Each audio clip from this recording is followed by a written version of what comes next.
Assalamualaikum warahmatullahi wabarakatuh.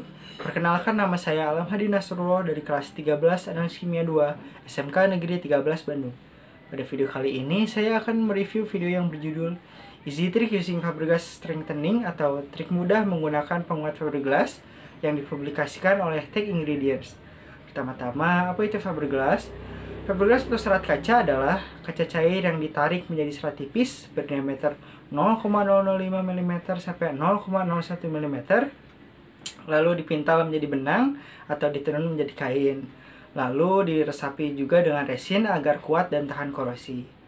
Sifat fiberglass yang ringan, kuat, dan tidak mudah rapuh menjadikannya sering digunakan sebagai bahan pembuatan bak mandi, atap, mobil, kapal laut, pesawat terbang, dan sebagai agen penguat dalam produk plastik. Berdasarkan bahan bakunya, fiberglass terbagi menjadi beberapa jenis, yaitu yang pertama ada E-glass atau alkali glass, yang kedua ada C-glass atau chemical glass, yang keduanya tersebut sangat tahan terhadap bahan kimia. Lalu ada E-glass atau electrical glass, yang bekerja sebagai isolator listrik dengan sangat baik. Lalu ada EI glass atau alkali resistant glass yang tahan terhadap alkali. Lalu yang terakhir ada S glass atau structural glass yang memiliki sifat mekanis. Lalu untuk contoh dari bentuk fiberglassnya, yang pertama ada fiberglass tape berbentuk seperti gulungan perban. Lalu yang kedua ada fiberglass cloth. Fiberglass cloth contohnya seperti bot cloth yang sangat umum digunakan dengan harganya yang murah, berbentuk kain tipis dengan anyaman yang kuat namun dengan bobot ringan sekitar 200 sampai 250 gram per cm persegi. Lalu ada juga fiberglass yang memiliki sifat 7 kali lebih tebal daripada bot cloth. Ada juga fiberglass yang memiliki anyaman halus di satu sisinya dan memiliki serabut kasar juga di sisi yang lainnya, seperti itu. Selanjutnya pada video tersebut pemateri menggunakan bot cloth yang diaplikasikan dengan epoksi sebagai penguat permukaan pada material. Epoksi sendiri adalah resin polimer epoksida yang memiliki sifat thermosetting atau dapat menghasilkan panas internal untuk membentuk ikatan molekul yang sangat erat dalam struktur cross-linking polimer. Bot cloth dan epoksi juga dapat membuat permukaan material menjadi tegang, kaku, dan dapat menahan beban, seperti pada percobaan ekstrusi polistiren. Ekstrusi polistiren yang dilapisi dengan bot cloth dan epoksi saat dilakukan uji beban dapat menahan beban bahkan 2 sekaligus. Sedangkan ekstrusi polistiren yang tidak dilapisi dengan bot cloth dan epoksi tidak dapat menahan beban bahkan terbelah menjadi 2, seperti itu. Lalu bot cloth dan epoksi juga dapat melapisi permukaan yang lunak seperti plywood dan akan menjadikannya menjadi tahan terhadap kerusakan. Contohnya pada uji coba styrofoam.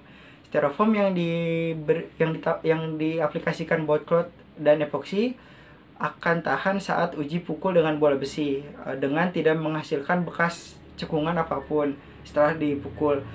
Sedangkan styrofoam yang tidak dilapisi dengan bot cloth dan epoksi akan menghasilkan bekas cekungan, seperti itu. Lalu bot cloth dan epoksi ternyata bekerja seperti selayaknya 7 sampai 12 lapisan vernis yang menjadikannya lebih tahan terhadap air dan bahan kimiawi.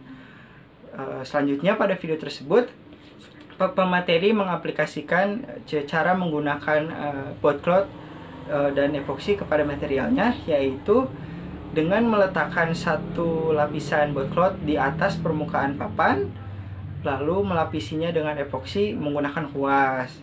Pemateri menggunakan epoksi yang kental dan berwarna putih susu namun terlihat seperti bening seperti kaca. Hal ini dikarenakan indeks bias dari cairan dengan kaca adalah sama, seperti itu. Lalu menurut pemateri, cara pertama ini akan membuat timbulnya gelembung-gelembung udara karena melawan gravitasi. Solusinya bisa dilakukan penekanan dengan alat yaitu bubble buster. Dengan menekannya udara gelembung akan keluar seperti itu. Namun ada cara yang lebih elegan dan mungkin lebih efektif sepertinya, itu dengan melapisi epoksi terlebih dahulu di atas papan material. Setelah dilapisi epoksi, baru di atasnya dikasih bot cloth. Epoksinya karena menggunakan gaya gravitasi akan naik sendirinya ke atas bot cloth seperti itu, tanpa susah payah, akan merata dengan sendirinya.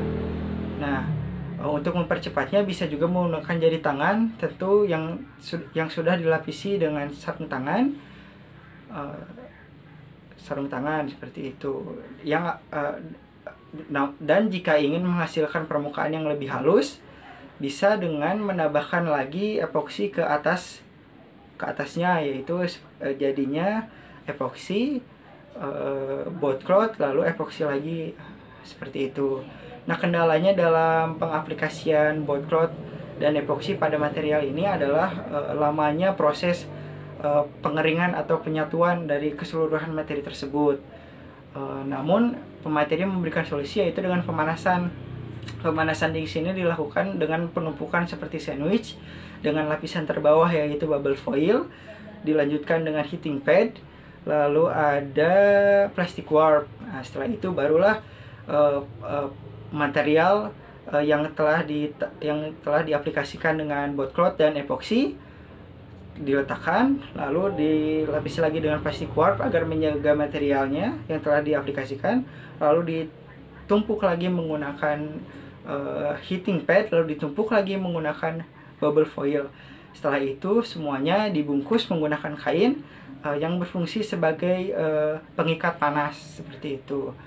Pemateri juga di sini memberikan tips untuk selalu melakukan pengaplikasian secara horizontal ketika melakukan pengaplikasian pada materi yang memiliki sisi banyak atau yang ada sisi lengkungnya, maka bisa dilakukan dengan menyelesaikan terlebih dahulu pada sisi yang paling atas secara horizontal. Setelah dilakukan pengaplikasian dan kering, barulah dibalik seperti ini, dibalik. Nah, baru sisi yang lainnya setelah secara horizontal baru dikerjakan sisinya, terus begitu hingga semua sisinya teraplikasikan seperti itu. Hal ini bertujuan agar epoksi yang digunakan tidak berlebihan dan tidak berceceran. Jika dilakukan secara vertikal akan dikhawatirkan akan berceceran seperti itu. Lalu pada saat pengaplikasian pada sisi lengkung juga akan lebih rapi hasilnya jika dilakukan dengan teknik ini seperti itu. Dan untuk kelebihan dari video tersebut menurut saya adalah penjelasan yang sangat singkat, jelas, padat, akan membuat para penonton juga dapat dengan mudah memahami video tersebut. Kekurangannya dari video tersebut adalah tidak adanya subtitle yang membuat para penonton yang tidak terlalu fasih berbahasa Inggris akan kesulitan untuk memahami video tersebut. Untuk kesimpulan